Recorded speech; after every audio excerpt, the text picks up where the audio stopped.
আমার কৃষি অফিসার ধান দিছে 10 কেজি ধান দিছে, এই 103 ধান। আমার এই ধানটাই বেশি, আমার এই মাজরা পোকা বেশি হয়েছে। 3বার 4বারও স্প্রে করা হয়ে গেছে শুধু মাজরা পোকার জন্য, না দমন হচ্ছে না। হয়তো দেখা গেছে দিছে 1-2 দিন ভালো আছে, আবার যা তাই। 1350 টাকা টিএসপি, সেই টিএসপি আমাদেরকে বর্তমান বাজারে বাড়তি রেটে নিতে হচ্ছে 1750 টাকা কিংবা 1800 টাকা, 1850 টাকা। টাকা বেশি দিলে সার পাওয়া যায়, না দিলে পাওয়া যায় না। সৌজন্যে সিনজেন্টা বাংলাদেশ। কৃষি ও কৃষকদের নিয়ে এটি নিউজের আয়োজন কৃষি ও প্রযুক্তি অনুষ্ঠান থেকে সবাইকে স্বাগত জানাচ্ছি। চলছে বাংলাদেশের দ্বিতীয় বৃহত্তম ধানের মৌসুম, রোপা আমনের মৌসুম। এই মৌসুমে কৃষকরা কেউ ধান লাগাচ্ছেন, কেউ বা ধান লাগিয়ে অপেক্ষা করছেন কষ্টের ফসল ঘরে তোলার। ধানে নানা রকম সমস্যাও তাদের হয়, সেই সঙ্গে রয়েছে কৃত্রিম সারের সংকট। নানা কিছু নিয়ে কৃষকরা আগামীতে আমন ধান ঘরে তোলার চিন্তাভাবনা করছেন। এবার আমন মৌসুমে কৃষকরা কতটুকু ধান লাগাচ্ছেন, কী তাদের প্রাপ্তি এবং কী তাদের আশা, সেটি নিয়ে আজকের কৃষি ও প্রযুক্তি অনুষ্ঠান। সঙ্গে আছি আমি ফেরদৌস রহমান।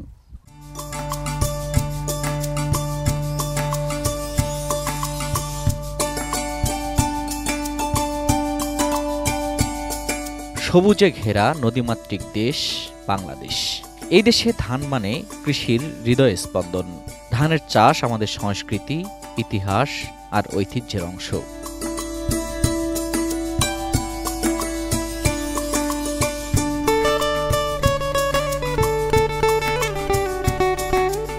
সময়ের পরিক্রমায় ধান পার করেছে ইতিহাসের নানা বাঁক। সনাতন চাষ থেকে ধীরে ধীরে আধুনিক কৃষির যাত্রায় ধান পাড়ি দিয়েছে দীর্ঘ পথ। উচ্চ ফলনশীল আর রোগবালাই সহনীয় জাত এখন চাষ হচ্ছে বাংলাদেশে।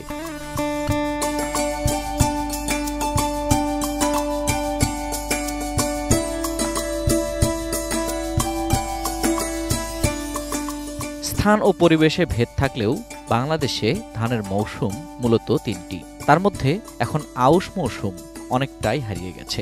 ধানের গুরুত্বপূর্ণ মৌসুম বোরো আর রোপা আমন।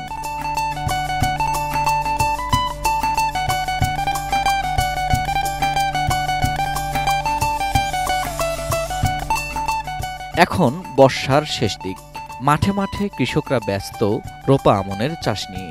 দেশের কোথাও এখন চলছে ধান রোপণ, কোথাও বা ধানের চারা একটু বড় হয়েছে। যারা বর্ষার শুরুতেই ধান লাগিয়েছেন তাদের অনেকের ধানে বের হতে শুরু করেছে শীষ।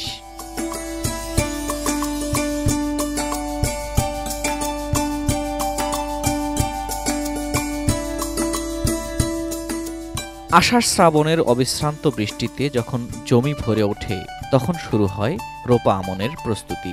কৃষকেরা তখন বীজতলা তৈরি করেন, বোনেন ধান। যত্নে বপন করা ধানের বীজ অঙ্কুরিত হয়ে সূচনা করে এই যাত্রার।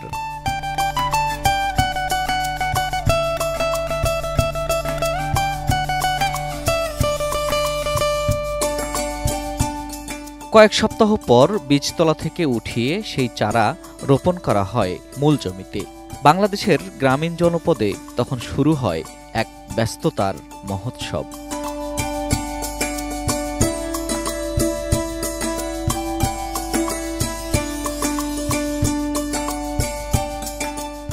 মাঠে পুরুষের পাশাপাশি নারীরাও সমানভাবে কাজ করেন। কাদামাটিতে সারি ধরে তারা গেঁথে দেন চারা, যেন একটি জাতির খাদ্য নির্ভরতার শেকড়।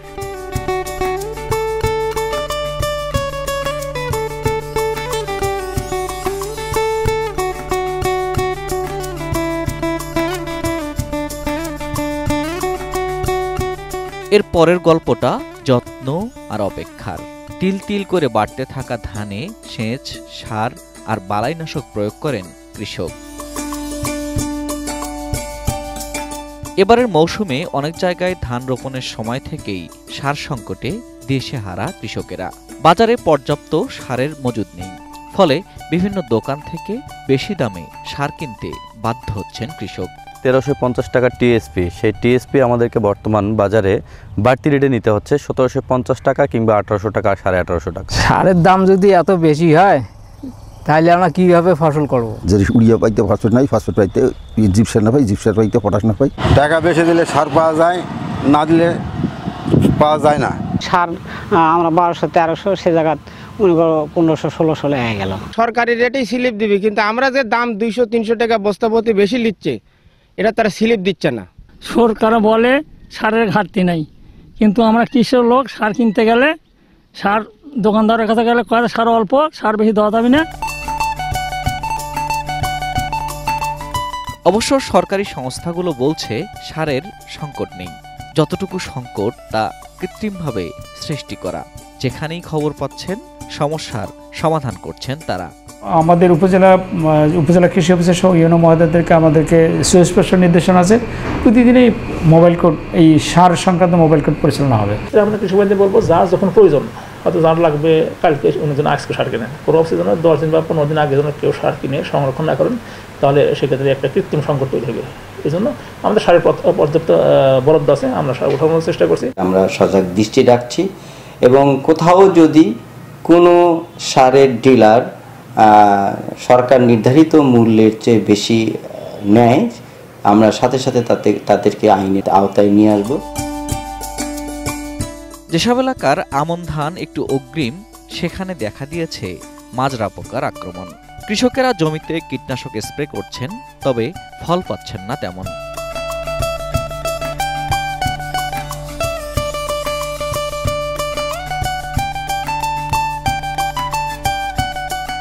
মানিকগঞ্জের কয়েকজন কৃষক জানালেন, মাজরা পোকার আক্রমণ রোধে তারা প্রয়োজনের চেয়েও বেশি স্প্রে করেছেন, তবে ফল ভালো আসেনি। আমার কৃষি অফিসার ধান দিছে 10 কেজি ধান দিছে, 103 ধান। আমার এই ধানটাই বেশি, আমার এই মাজরা পোকা বেশি হয়েছে। আমিও 4 বার এই বৃষ্টি দিছি, আমার এই ফলটাই আমার বুঝছেন, ফলটা আমার 4 বার বীজ দিছি। তারপরও মাজরা পোকা মেলা ধান আছে, তখন কই দিছে, এখন আর কি করবো, এখন যুদ্ধ খাইছে আর যুদ্ধ আছে, আমার এখন এইটাই আমার ধান ভালো ভালো, কিন্তু স্প্রে করা লাগতেছে অনেক বেশির ভিতরে কোনো কৃষক এরকমও বলতেছে যে 3 বার 4 বারও স্প্রে করা হয়ে গেছে শুধু মাজরা পোকার জন্য। না, দমন হচ্ছে না। হয়তো দেখা গেছে দিছে 1-2 দিন ভালো আছে, আবার যা তাই। বিষ কাজ করে না, আমরা তো তখন কোম্পানি কিবা করি যে এটা বিষ কোম্পানি ভালো না মুক্ত। এখন আমরা তো আনে ছিটাই দিই, এখন যেভাবে আমাদেরকে দোকানদার বলে যে এইভাবে ছিটাই দেন, আমরা ওইভাবে ছিটাই দিই। পরে দেখি যে ব্লাড আসতেছে, আবার অন্য রোগ আসতেছে, তখন বিভিন্ন ঔষধ ব্যবহার করতে হয়। কিছু আছে আমরা কৃষি অফিসারদের সাথে আলাপ করে যে কোনটা এখন দিলে ভালো হয়, ওনাদের সাজেস্ট করে সেই অনুসারে কাজ করি। আবার কিছু বিভিন্ন সময় এলাকার যে দোকানগুলো থাকে, ওনটা বিক্রি করতে হয়তো অভিজ্ঞতা হয়েছে, ওই কারণে আমরা তখন বলি যে আমাদের এই জিনিসটা দরকার, তখন এই পারপাসে সেই জিনিসটা তারা দেয়। কারণ ওই সময় হয়তো দেখা যায় এমন কোনো কোম্পানির দেয় যেটা আসলে কাজ করে না। রোপা আমন যাতে নির্বিঘ্নে সম্পন্ন করা যায় সে বিষয়ে কৃষি বিভাগ সদা তৎপর রয়েছে। বর্তমানে সারের যে আমাদের সরবরাহ মজুত করতে অত্যন্ত সন্তোষজনক। আশা করি আবহাওয়া যে রূপ বিরাজ করছে, এবছর আমরা রোপা আমন থেকে আমরা বাম্পার ফলন হারভেস্ট করতে পারবো বলে আমরা মনে করছি।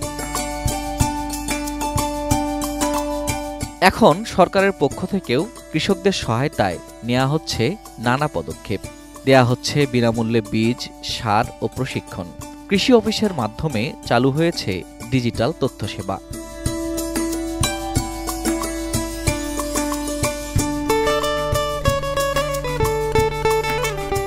দর্শক, আমরা কথা বলছি রোপা আমন নিয়ে। অনুষ্ঠানের এ পর্যায়ে একটা ছোট্ট বিরতি নিচ্ছি, ফিরছি কিছুক্ষণ পর, আমাদের সঙ্গেই থাকুন। সৌজন্যে সিনজেন্টা বাংলাদেশ। দর্শক, বিরতির পর আবারও সবাইকে স্বাগত জানাচ্ছি কৃষি ও প্রযুক্তি অনুষ্ঠানে। কথা বলছিলাম রোপা আমনের চাষাবাদ নিয়ে।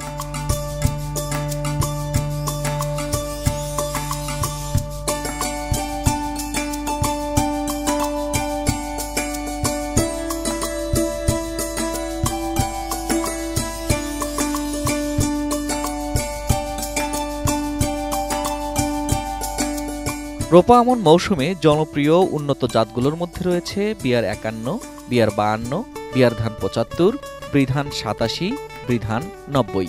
এছাড়া বিনাধান 17 ও বিনাধান 26ও বেশ জনপ্রিয় এই মৌসুমে।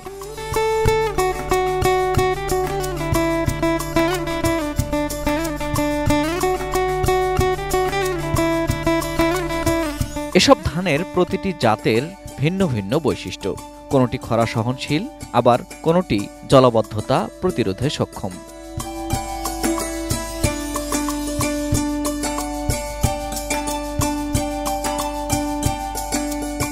বর্তমানে বাংলাদেশ রাইস রিসার্চ ইনস্টিটিউট ব্রি আরও কিছু উন্নত জাতের ধান আবিষ্কার করেছে। এগুলো চাষাবাদে আমন মৌসুমের ফলন আরও বাড়ানো সম্ভব।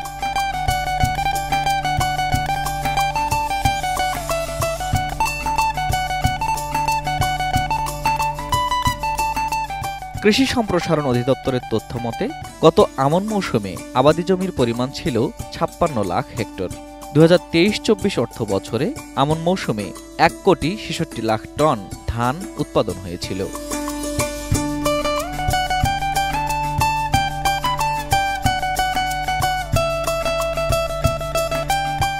অক্টোবর থেকে নভেম্বর রোপা আমন ধান তোলার সময়। আবহমান বাংলায় হেমন্তের এই সময়টা নবান্ন নামে পরিচিত। মাঠে মাঠে ধানের শীষে তখন আসে সোনালি রং, বাতাসে বয়ে যায় ধানের গন্ধ, খসির গন্ধ।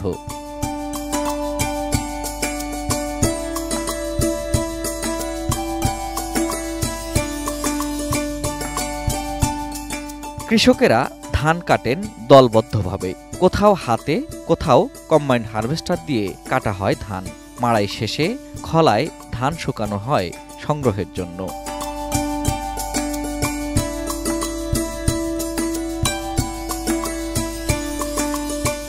তবে এখানেও আসে আরও একটি চ্যালেঞ্জ, বাজারে ন্যায্য মূল্য পাওয়া। এখন প্রতি মৌসুমে ধান সংগ্রহে সরকার দাম নির্ধারণ করে দেন, তবে সেই সংগ্রহ মূল্য অনেক সময় মাঠ পর্যায়ে পৌঁছে না। মধ্যস্বত্বভোগী আর দালালের দৌরাত্মে বঞ্চিত হন কৃষক। আমাদের যে ভোক্তা পর্যন্ত পৌঁছানো, এখানে আমাদের বেশ কিছু ব্যারিয়ার রয়েছে। মধ্যস্বত্বভোগী তো আছে, কিন্তু আমরা অনেক সময় বলি যে মধ্যস্বত্বভোগী সমস্যা। মধ্যস্বত্বভোগী আসলে সমস্যা, কিন্তু সবসময় সমস্যা না। কিছু কিছু ক্ষেত্রে কিন্তু মধ্যস্বত্বভুক্তির প্রয়োজন আছে, কারণ উপকার তাদের, কারণ তারা যদি না থাকেন মাঝখানে, তাহলে কিন্তু এই চেনটা আসলে সবসময় কাজ করবে না। ওই জন্য আমাদের দেখতে হবে যে ওইখানে কোনো মানে কোনো রকমের ডিস্টরশন অথবা কোনো রকমের যেটা অপ্রয়োজনীয় কোনো চ্যানেলের মধ্যে এক্সট্রা কিছু হচ্ছে কিনা, যেটাতে হয়তো কৃষক ক্ষতিগ্রস্ত হচ্ছেন বা দাম সিন্ডিকেশন অথবা extra charge what ever it is, যে এরকম কিছু যেন না হয়।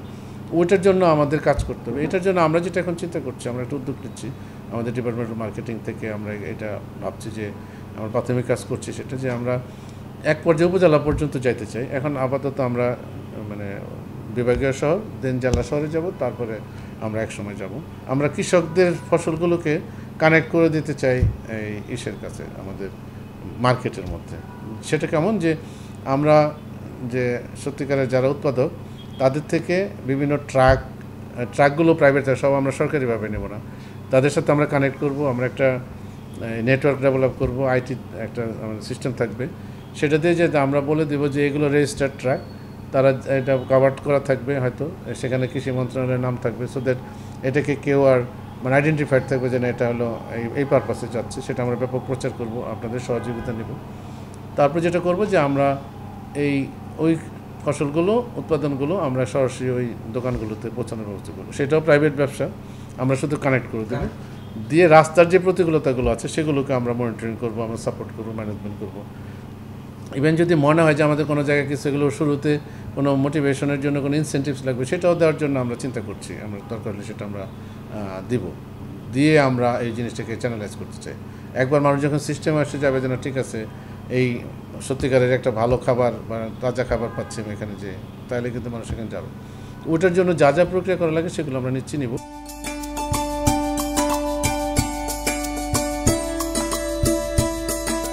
তবে আশার কথা হলো, এখন বদলাচ্ছে কৃষির ধরন, বদলাচ্ছে কৃষিকে অনেক শিক্ষিত তরুণ এখন পেশা হিসেবে নিচ্ছেন।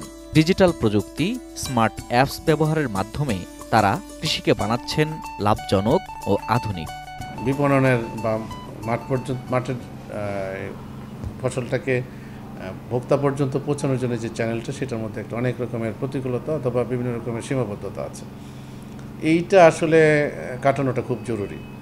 প্রথমত হচ্ছে যে আসলে আমরা যে জিনিসটা দেখছি যে আমাদের উৎপাদনের যে সত্যিকারের যে স্ট্যাটিস্টিক্স, এটার কিন্তু বড় একটা সমস্যা আছে।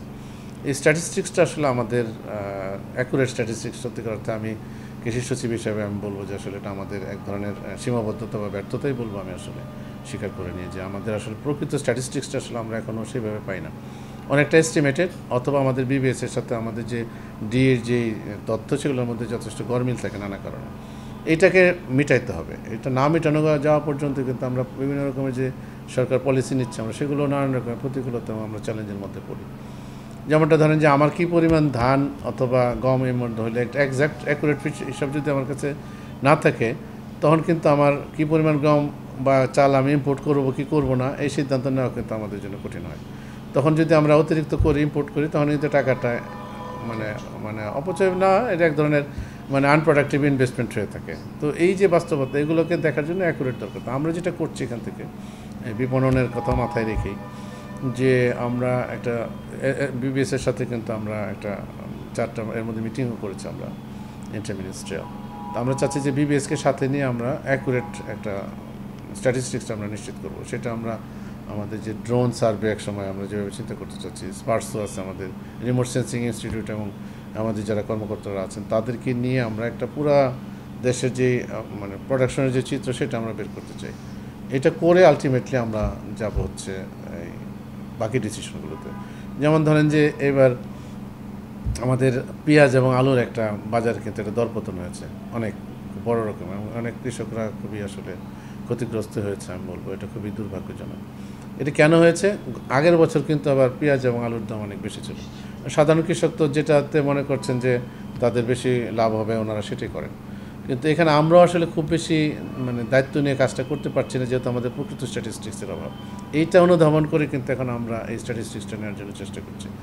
আমরা যখন অ্যাকুরেট স্ট্যাটিস্টিক্স পেয়ে যাবো, আমার কত পরিমাণ ডিমান্ড সেটা যখন আমরা জানবো, তখন কিন্তু আমরা এক ধরনের পলিসি ইন্টারভেনশন দিতে পারবো। যেমনটি ধরেন যে একজন আলু করতেছে, তা আমি তখন যদি দেখা যায় যে আমার যে পরিমাণ আলু প্রয়োজন তার চেয়ে বেশি হয়ে যাচ্ছে, তখন আমরা যেটা করব যে ঠিক আছে আলু না করে আপনি যদি এখন পেঁয়াজ করেন অথবা অন্য কোনো ফসল করেন, তাহলে আপনাকে আমরা যেই ইনসেন্টিভ যে প্রণোদনাটা দেবো সেটা কিন্তু ওর চেয়ে বেশি লাভ হবে, তখন উনি করবেন।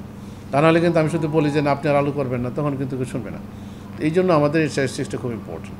এটা যখন হয়ে যাবে তখন কিন্তু আমরা মার্কেটের সাথে অনেকখানি সামঞ্জস্য আনতে পারবো। এটা একটা বড় কাজ যেমন চিন্তা আমরা করছি, আশা করি যে এটা নিয়ে আমরা আগাবো সামনে, এবং এটা নিয়ে প্রাথমিক কাজ চলছে।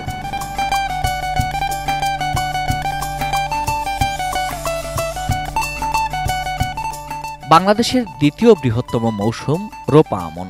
শীতের আগে রোপা আমনের মৌসুম আঁকে গ্রাম বাংলার এক চিত্রকাব্য। মাটির গন্ধ মাখিয়ে কাঁদায় পা ডুবিয়ে যারা ফসল উৎপাদন করেন, সেই কৃষকদের ঘামে শ্রমে সমৃদ্ধ হয়ে ওঠে বাংলার শস্য ভাণ্ডার।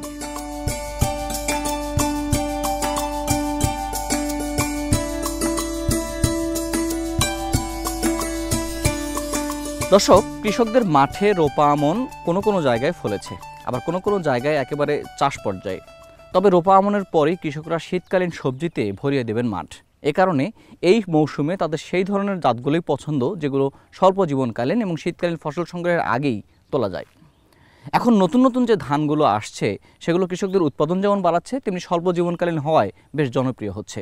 দরকার উপকরণগুলো অর্থাৎ সার, কীটনাশক, বীজ সহ এই উপকরণগুলো সময় মতো কৃষককে সরবরাহ করা। যদি মানসম্মতভাবে সময় মতো সেগুলো সরবরাহ করা যায়, শুধু ধানের কাব্য নয়, নানা ফসলের কাব্যে কৃষকরা প্রস্তুত বাংলাদেশকে ভরিয়ে দিতে।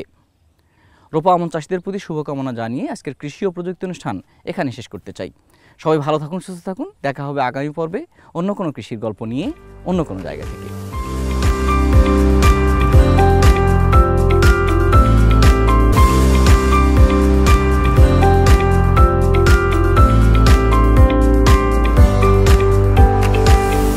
সৌজন্যে সিনজেন্টা বাংলাদেশ।